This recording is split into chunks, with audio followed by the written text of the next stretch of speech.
समम कार्यशीरो अग्रीवं धारयन् अचलं स्थिरः संप्रेक्ष्य नासिकाग्रं स्वं दिशः च अनवलोक्यम।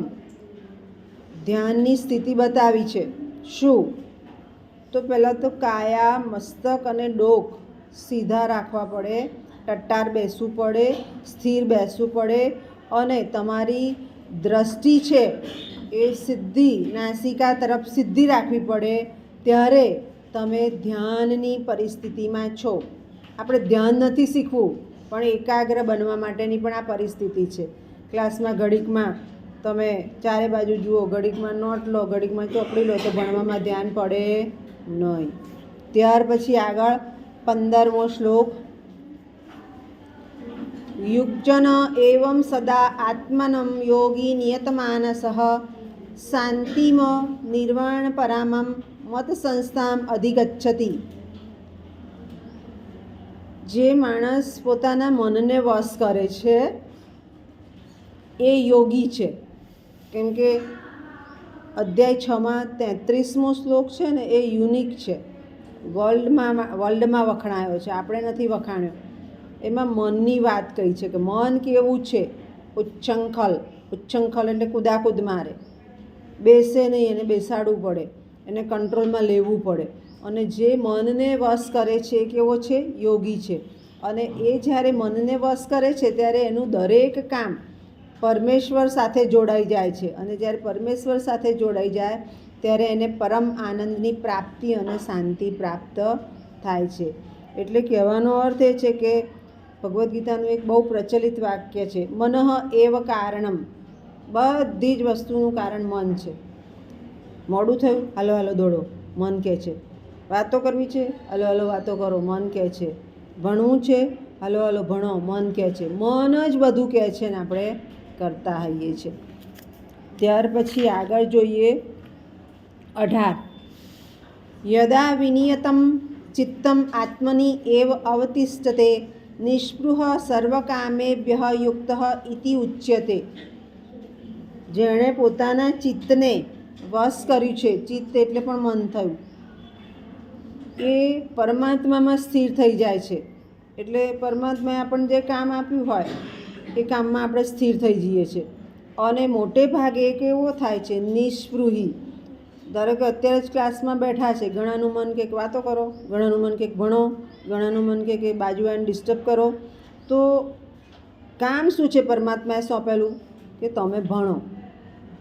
એ કામ કરો તો તમારી તરત જ નિસ્પૃહ, ઈચ્છા બીજી જતી રહે કે ના મારે તો ભણવાનું છે. અને નિસ્પૃહ થઈ જાઓ ત્યારે તમે યોગયુક્ત થાવ છો. યોગયુક્ત થાવ એટલે એનું પરિણામ ચોક્કસ મળે, સમયાંતર એનું પરિણામ ચોક્કસ મળે.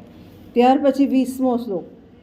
યત્ર ઉપરમતે ચિત્તમ નિરુદ્ધમ યોગ સેવયા યત્ર ચ એવ આત્મનમ પશ્યની આત્મન તુષ્યતિ.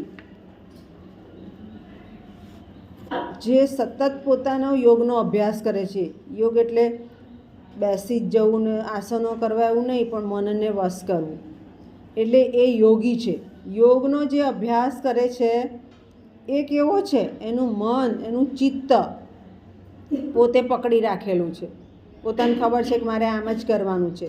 અને જેણે મનને પકડી રાખ્યું છે એ કેવો છે? તો બીજા કરતાં ઉપરથી સહેજ ઉપર છે.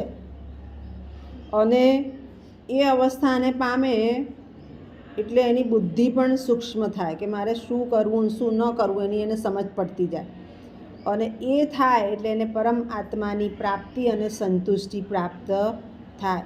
એટલે ઘણીવાર કાલે હું એક મોટિવેશનલ લેક્ચર સાંભળતી હતી, એમાં એમ લખ્યું હતું કે ઘણા બહુ ઓછું બોલતા હોય છે, તો આપણે એમ કહીએ છીએ કે આ માણસ ઇન્ટ્રોવર્ટ છે, ઓછું બોલે છે. બની શકે કે એ માણસનું કામમાં ધ્યાન હોય, કાર્યમાં પરોવાયેલો હોય. એટલે એમાં પણ તમારે જોવું પડે કે એના કામમાં ક્યાંય એ છે રોકાયેલો, તો એ બરાબર છે કે પોતાનું કાર્ય કરે છે.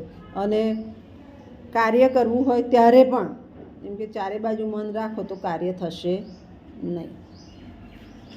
ત્યાર પછી આગળ શ્લોક જોઈએ 26મો. યત યત નિશ્ચરતી મનઃ ચંચલમ અસ્થિરમ તત તત નિયમ્યમ આત્મની એવ વશમ નયેત.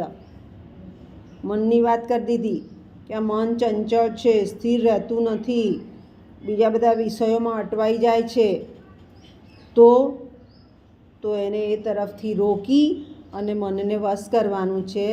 ત્યારે જ તમારું કાર્ય સિદ્ધ થતું દેખાશે. ત્યાં સુધી કાર્ય સિદ્ધ થતું દેખાશે નહીં. શ્લોક નંબર 27 જોઈએ.